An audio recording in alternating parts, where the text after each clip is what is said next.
Okay, here's the major scale harmonized with just 1, 4, 5 chords. The diatonic chords C, F, and G.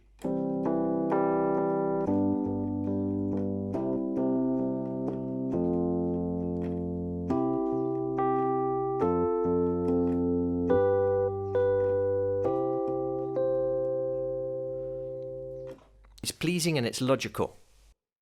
Now let's look at the harmonization below, the jazzier one. First of all, let's look at the scale and the bass notes.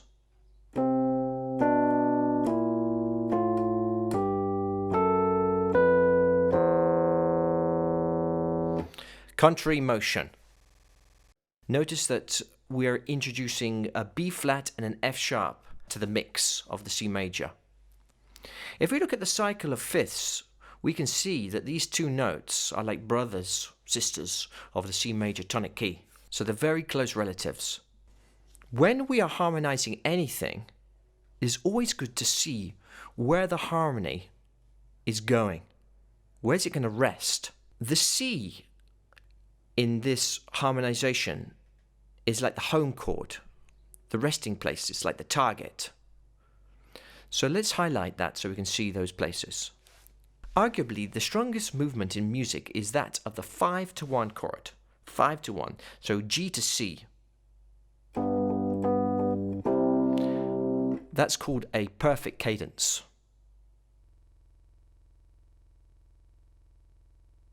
We can precede any chord by its dominant, but of course providing that the sound is tasteful and the kind of thing that we're looking for. And of course it's got to fit the melody note. The dominant seventh, or the 5/7, because it's the fifth of the chord, of C is G7. Let's now highlight this and let's put an arrow after this chord to show that the chord is fulfilling its dominant seventh function. Okay, let's have a look at the first two chords. Right, so that G7's now got the F in it. Listen to that. A distinctive flavour. Let's look at the third chord now. Originally, we just had a bare C chord. Now, if we make that into a C dominant chord, then it's the dominant chord of the F that follows. And in this example, the B flat, I've placed the B flat in the bass. Okay, so it sounds like this.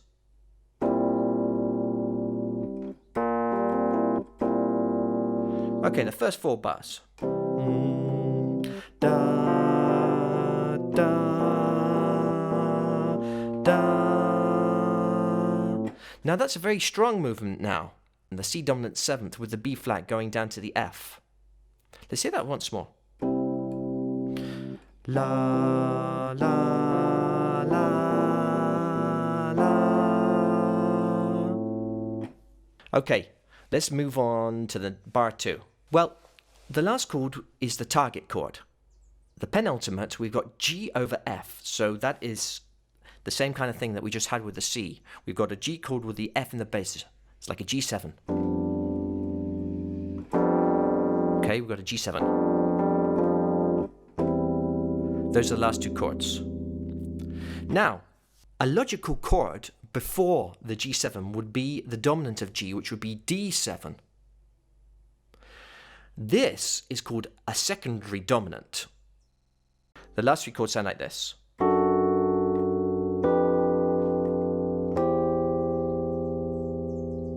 Actually, in the written example, I didn't include the C on the D7, so let's listen to that.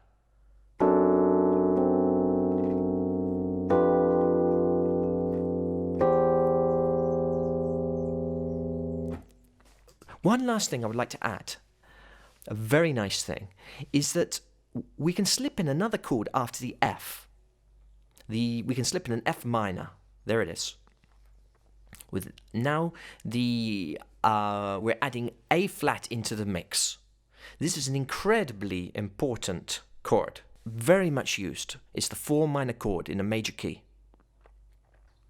So we're adding the F minor. This is what it sounds like now, just with the bass line.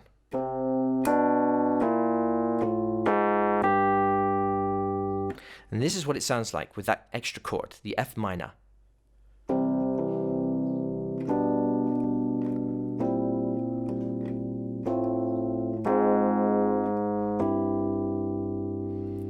Beautiful, no? And again. Da, da, da, da. It's another chromatic movement from A flat down to G. It resolves down to G, which is the fifth of the C chord. So let's listen to the whole of that progression